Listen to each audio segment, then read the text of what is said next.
Take us through the play that you made there at the end on Kentucky's final offensive play. Okay, so I had an edge rush. They had a tight end on the line. I didn't know if he would chip or just release right away. It came off. He chipped pretty hard. Kind of stumbled a little bit. Got my footing together and worked the move outside. And just kind of tried to bend the corner and reached out. And ball was right there. He basically put it right in my hand. Then looked to the side and watched Tavius hop on top of it. Do you kind of black out after a play like that? Do you remember what's happening afterwards? Just what happens in the seconds afterwards? There's probably right after I saw Tavius scoop it, I have no idea what happened. Like me running to the sideline and getting all the head taps, and I just rushed with a feeling of joy. Like I just can't even imagine.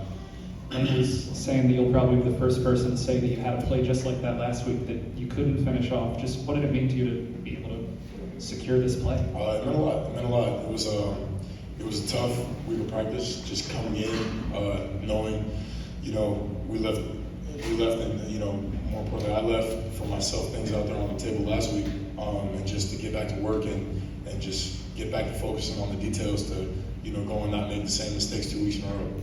I think you touched on it right there a little bit, but some of your defensive teammates were here early in the week kind of preaching, going back to fundamentals, especially after some of the missed tackles last week. Do you feel like it's the defense as a whole, that's something that you did a lot, as a team, got a lot better at this week? Yeah, no, we were hyper fixated on it, and it was relentless from the coaches coming in and just having to correct all the little things. We did things well last week. We did things well, this week, but there's again just little small details and things like that we need to harp on, and just every week just go back at practice and just focus on getting better. With all the new pieces that they talked about, transfers and freshmen on the defense, how have you seen this defense grow just during the regular season, game after game? Yeah, I mean, week one was terrible. Week one was something we, were embarrassed to put out on tape, and we went back, reassessed, got back to work, had 2 good weeks after that, and then, didn't have a great week last week.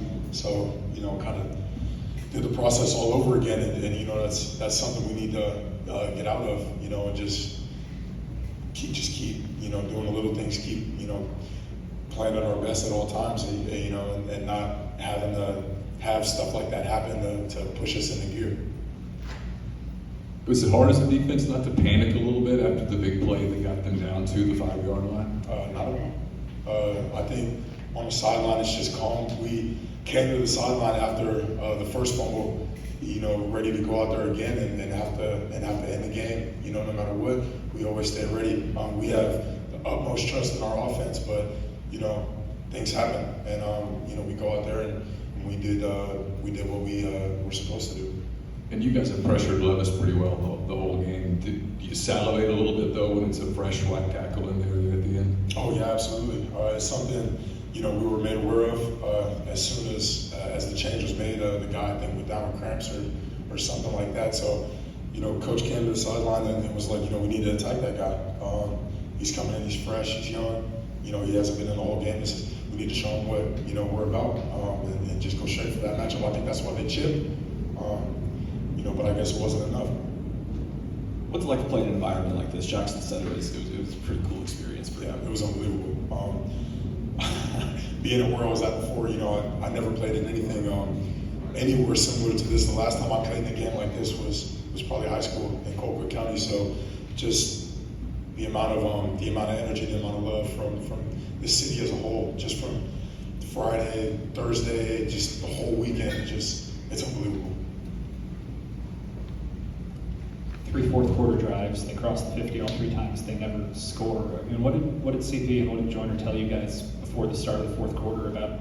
Was it bend don't break? What was the philosophy? We have our winning edges, and one of them is give us an inch, we'll take it. So that's in any circumstance. Whatever they give us, whatever goes down, we'll take it, and we'll try our hardest to make it right. I think you kind of touched on that a little bit, but before certain plays in those last 2 drives where Kentucky was trying to make something happen, they came after a big stoppage of play, whether it be a timeout or whether it be an injury timeout and all that. And when you look back at it in hindsight, do you feel like that really helped you kind of help the defense kind of regroup and refocus down the stretch? Yeah, I think that, and then I mean, we practice against the fastest offense in America. So I think, you know, just coming in, playing an offense that huddles every play, that was another advantage to us. Another advantage was just playing in the morning. We practiced in the morning. I feel like, you know, everybody was ready to go. Our bodies were ready to go. So, you know, there were a lot of things that just kind of played to our advantage this week. Last week you were really on your toes against Tulsa, and today Kentucky really fought back. What did it feel like when they were really pressuring you out there? I mean, it felt like, you know, tonight was a big time game. It felt like we got the game that, you know, we felt like we were going to get. You know, you would love to go out there and win by 50 every night, but, you know, you almost want to go out there and play in those big games, those big close games, even a little bit more. So the adrenaline was high, the energy was high, the sideline was solid, and we just went out there and handled business. Just the defensive playmaking and the plays on special teams, what do you think that does for you guys as a group as you try to bottle this and, you know, advance into next week as well?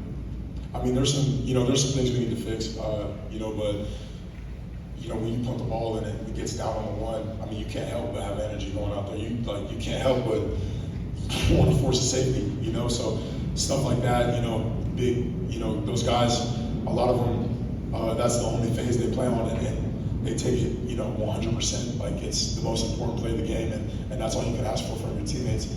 They go out there and they make big plays, and we go out there and, you know, reap what they sow. I think the offense only scored 3 points. The Ole Miss offense only scored 3 points in the second half. But y'all came out there and the defense did their job. Do y'all kind of take on that challenge with the offense to try to pick them up, or is it difficult for y'all? I feel like it's nothing different that goes through anybody's mind on defense. You know, we go out there and the only course of action is to stop them from scoring. You know, we could be down 100, up 100. You know, no matter what it is, what situation it is, what the offense is doing, what the other team is doing, what the refs are doing, we're going out there and we're trying to stop them from scoring. You know, simple.